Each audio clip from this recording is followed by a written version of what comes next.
Hello, everyone. I'm Jack Taylor, joined by three-time Pro Bowl Carolina Panthers legend Greg Olsen. Greg, thank you for talking to us. Man, of course. To talk about coaching. Obviously, you help out with the Charlotte Christian middle school team. Luke Kuechly's there as well. Jonathan Stewart. Then you've got Captain Munderland taking over at Chambers. Yeah. He's got Charles Johnson coming in with him. Who do you think out of that era of players would make the best high school football coach? Me. Yeah. Well, me. Yeah. Obviously.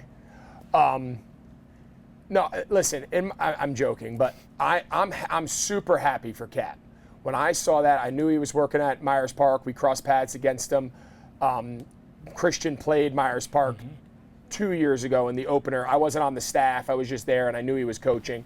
I knew he had really gotten into high school football and wanted to get. So I'm happy for him that he got that opportunity at Chambers.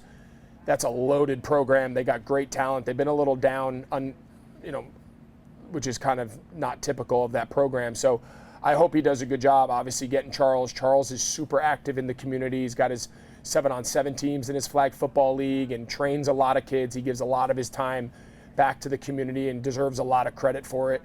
So I think it's a really cool moment going on right now where a lot of these Charlotte guys are finding ways to engage with the younger community. And obviously for us, it's at the middle school level. Maybe one day we move up to high school. We'll see how that plays out. But, we got a great staff with Stu and Luke and my dad and Todd Blackledge. I mean, our staff that we can roll out to coach our middle school team, I could take that staff to any high school in Charlotte and we'd win. And there's no question in my mind we'd win. But you got to have people that care. You got to have people that understand. It's not about who knows the most plays. It's not about who can diagram the best passing play. Who can connect with these kids? Who can get these kids to buy into that you genuinely care about them and you are going to push them to surpass what they even think they can do for themselves. That is the magic of young youth coaching. And I think a lot of people miss it, and the ones that get it are the ones that have the most success.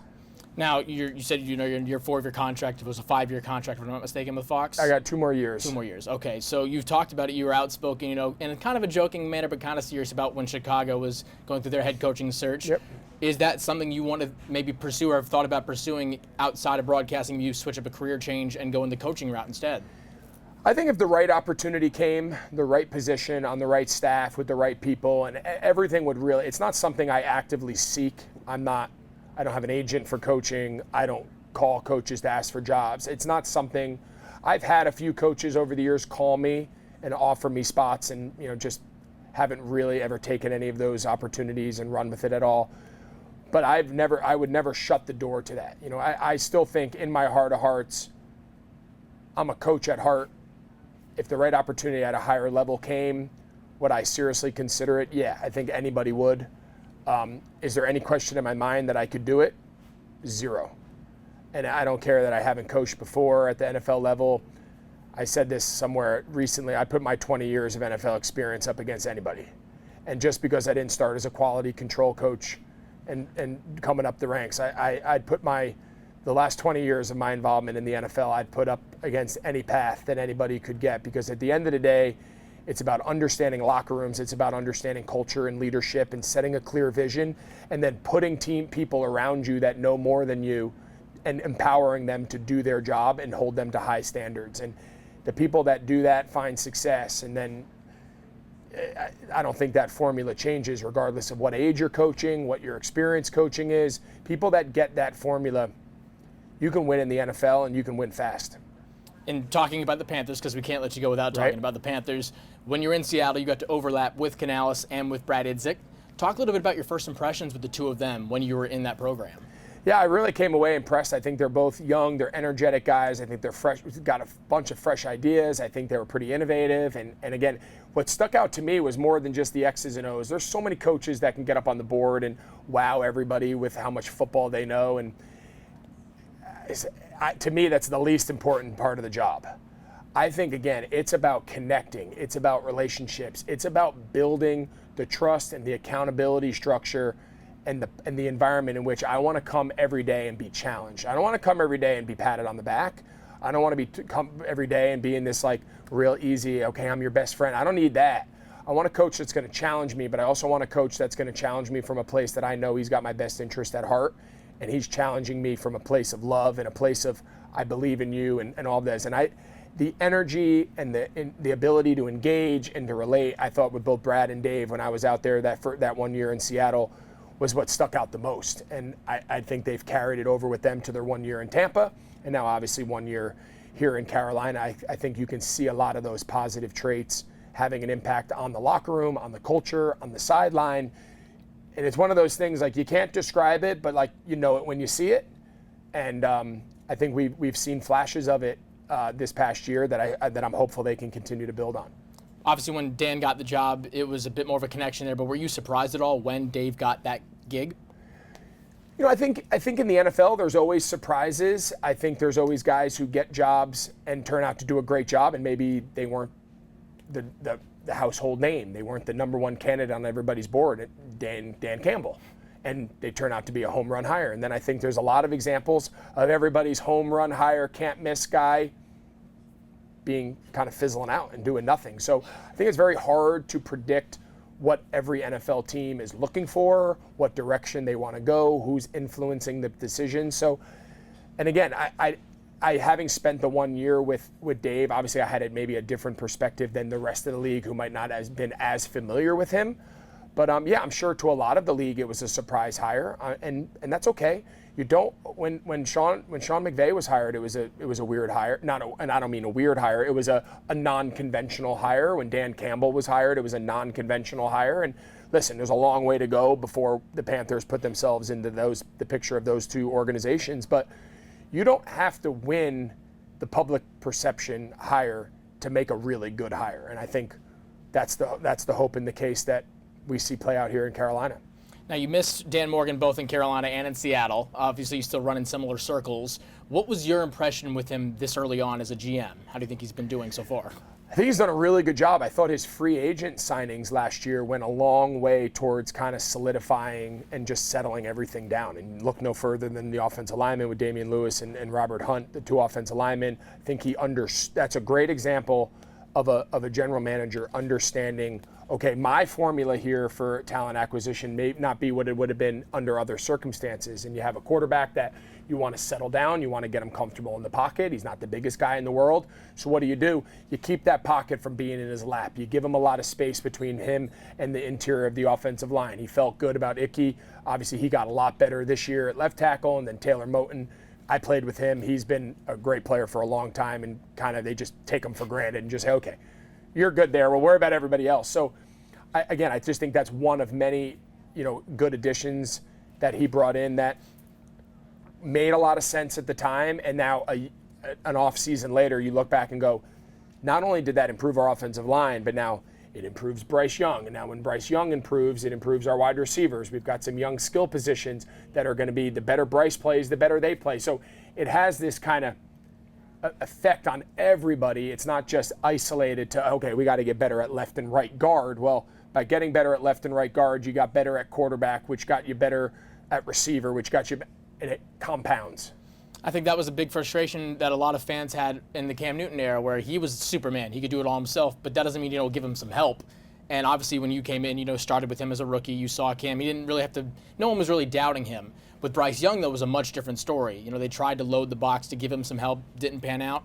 What was your first impression of Bryce going into his rookie year and then the turnaround this year? What's your reaction been to that? Yeah, the turnaround's pretty remarkable. I'm not sure, if I'm being honest, I'm not sure if I've seen anything like it. When you watch the film pre and post, when he sat for a little while, he looks like a different person. And again, I don't know this for a fact. This is my outside speculation. It looked to me like he made the conscious decision and said, you know what? If I'm going to go down, I'm going to go down swinging. I'm going to go down playing my style that I've known since I was a little boy, when I've always been the best player on every team I've ever been on. And it looked like he got back to that. He's not trying to be playing someone else's style. He's not trying to be pigeonholed into, you need to be this. He just said, listen, if you're not going to play me and I'm not going to have success, I might as well not have success playing my way. And then all of a sudden, like a light went off, and he completely turned it around. He played confident, he played free, he's throwing off the second level, pushing the ball downfield, escaping the pocket, very hard to sack, big time throws, and that was the magic, and that's the magic we saw to him in Alabama. And I couldn't give him more credit if I wanted to. Everything that he went through everything that he stood for, his perseverance, his ability to overcome, is everything good that we want out of the lessons of the game of football. You think might have the most positive team and the most positive duo between him and Dave Canales in the NFL. They're just all smiley all the time, no matter what's going on. Yeah, and again, and listen, everyone has their style. They're overly positive and overly optimistic, and it works, right? And I think we're seeing a lot of guys play that wasn't always my style. I was a bit more of like a realist. When it's good, it's good. When it's bad, it's bad. But listen, Dave has a very clear vision of who he is, and I think it starts there. He doesn't apologize for his optimism. He doesn't apologize for his approach. And I give him, again, all the credit in the world for being true. If the coach can't be true to their own personality, he can't convey that personality to the locker room. So it starts there. He's the same guy, good or bad. His press conferences at the end of the season and the press conferences in the beginning of the season were give or take in the same ballpark, which I know for sure that would not be me. So I give him a lot of credit for that, and I think that seeps into the locker room and definitely, obviously, connects well with a kid like Bryce and his personality. And that mindset had to trickle down to Bryce because, working with NFL quarterbacks, the mental is a big part of how they play. And it's not like Bryce forgot how to play quarterback. Nope. But that mental, like you said, that light bulb came back on. And that, you think, played a huge part in how he played this season. Oh, absolutely. Yeah. Bryce Young didn't forget how to throw a football and then remember how to play football. And again, we could sit and say, oh, he learned when he sat behind Andy and he sat on the bench. I don't even know what that means. I don't think he learned by playing scout team quarterback. I think he had to make a decision and say, listen, either I play or I'm done. And I'm going to play my way. And I'm going to play my style. Again, within the confines of what they're trying to ask him to do, I think he was coached really well this year and put in position to have success.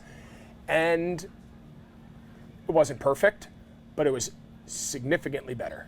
And I think that's the hope and the optimism that now you can build off of. And now you can continue to build the roster. You can continue to improve the talent around him. You can continue to do all those things necessary to develop a young player, because young players don't develop in a vacuum, especially young quarterbacks. They develop completely in proportion to the development of the roster around them. And there's no example of a really high-level quarterback playing with bad players. Absolutely not. It doesn't exist. Just two more questions quickly. Talk a little bit about the tight end room of the Panthers right now. We've seen, especially for young quarterbacks, how important good tight ends are, how much of a safety valve they can be. You see it with Jaden Daniels and Zach Ertz. Zach Ertz looking like he's having a renaissance with Daniels. You saw him in the NFC Championship game catching, I don't know how many passes he had. 12 or something, 10 or 12, yeah. So talk a little bit about this new tight end room. You've got Ian Thomas, of course, you got to play with there at the end of your career, Tommy Tremble, and now the rookie JT Sanders. Talk a little bit about them. Yeah, I think, you mentioned Ian. Obviously, I played with Ian, and it's been kind of interesting to see his play style evolve. When he came into the league, he was a pass catcher, and the whole lesson was, hey, can we teach him to play tight end and learn in the run game? And now it's completely flipped over the last couple years, whether it's by need or just scheme, or, again, I don't know the exact ins and outs of why. He's really become a blocker, a pass protector, a run game guy, and hasn't had a lot of opportunities in the past game. So it's just, again, it's funny how the beginning and now at this point of his career is kind of flipped upside down, but he's a great kid, has a lot of physical talent.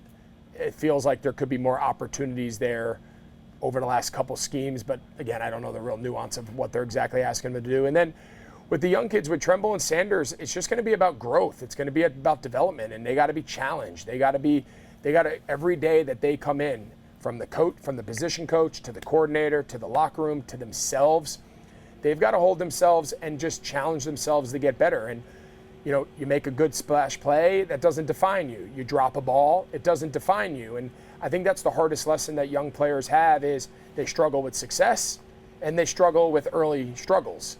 So the question everyone always asks is, do you want young players to come in and get off to a fast start, or do you want them to come in and earn their stripes a little bit? And I would argue I want both, right? But I got to be able to have both, and with the assumption is it's not going to affect my opportunities in play time, and I'm going to be able to grow and push through it. So they've got young guys on the offensive side of the ball. They got Xavier Legette. They got to continue to develop him. They got to develop JT Sanders. Obviously, Tremble's been around a couple years now, so he's maybe not young. But the development of those first and second year skill players on offense, again, the development of Bryce Young is directly tied to them. So the better they get and the faster they get there, the better it is for Bryce and everybody involved. Let's talk a little bit about what made you want to get into broadcast in the first place.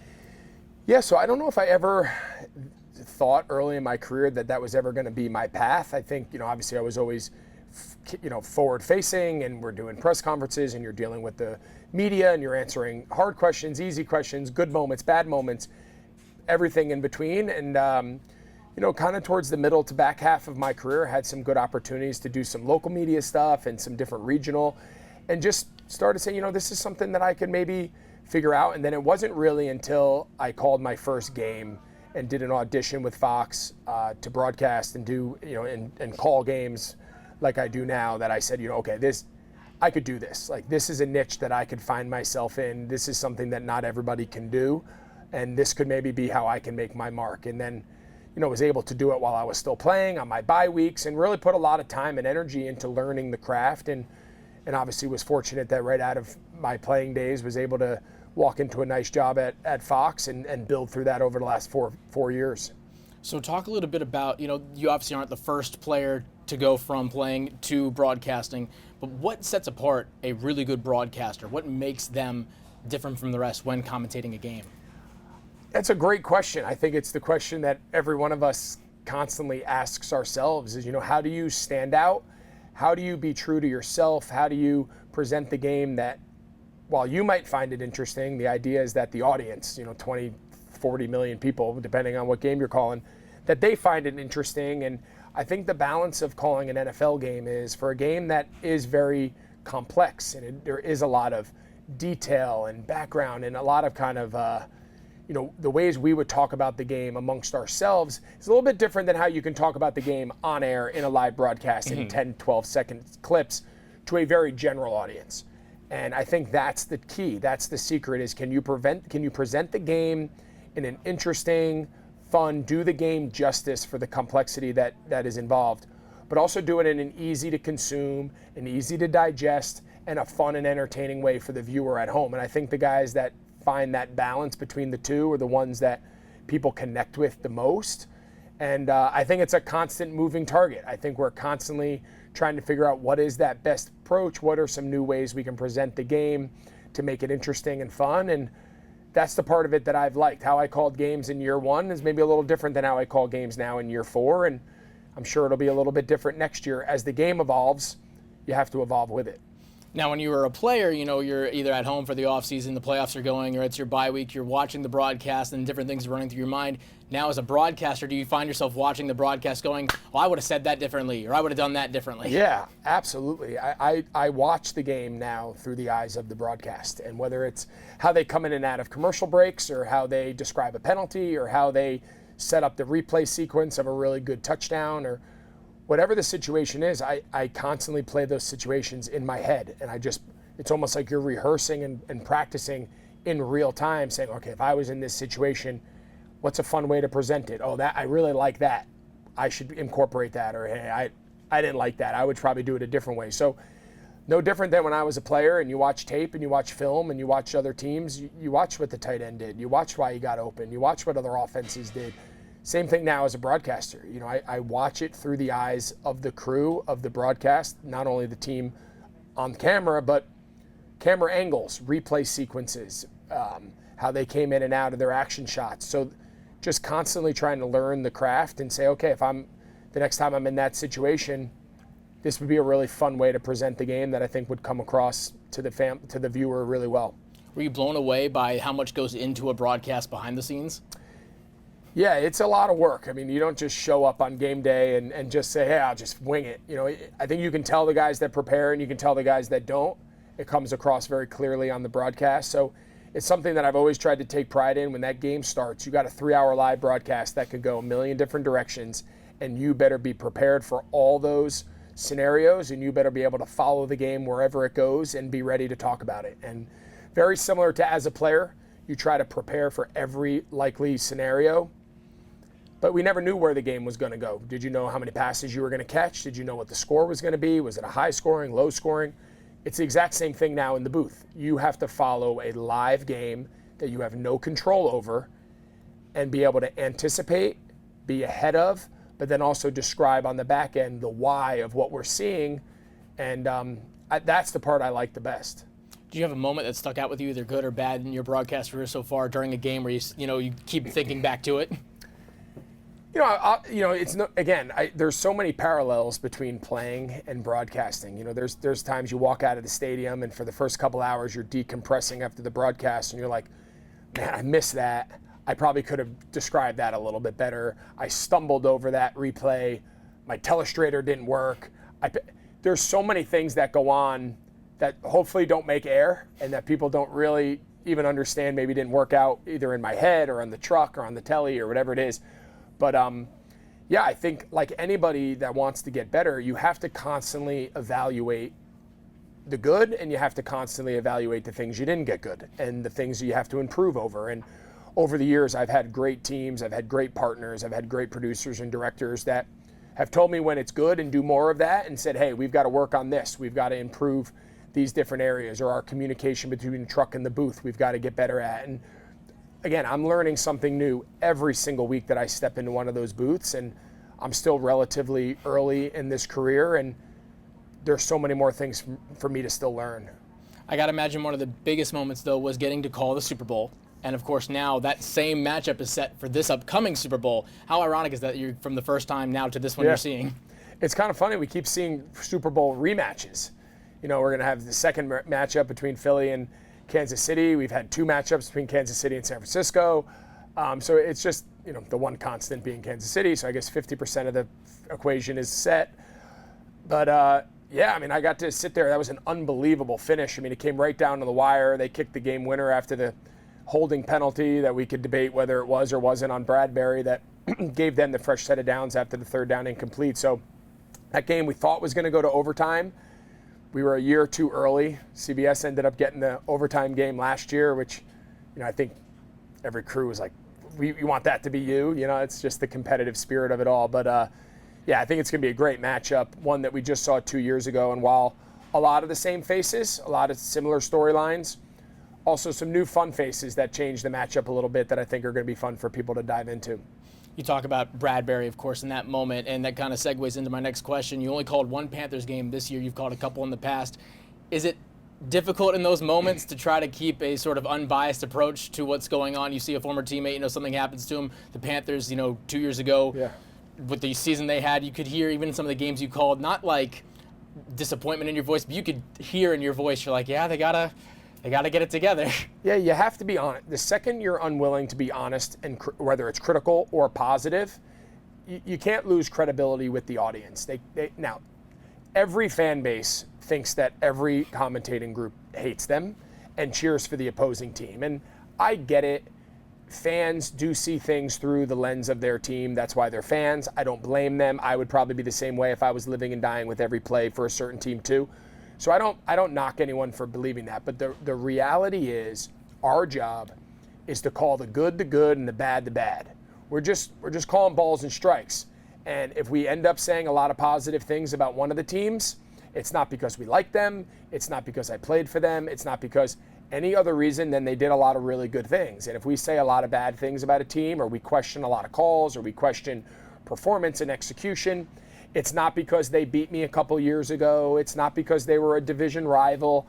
I couldn't care less who wins the game, and that is the dead honest truth. We cheer for one thing in the booth. We want a close game. We want a one-possession game in the fourth quarter. Give us that. I don't care who wins. I don't care who throws the game-winning. Give me drama. Give me situations to dive into. Give me really fun, big moments, because that's where you can make your mark. That's where you can really add value to the broadcast and to the game and really bring the viewer in to those critical moments. That's what we cheer for. So whether it's the Panthers, good and bad, whether it's a former teammate, good and bad, it's never personal.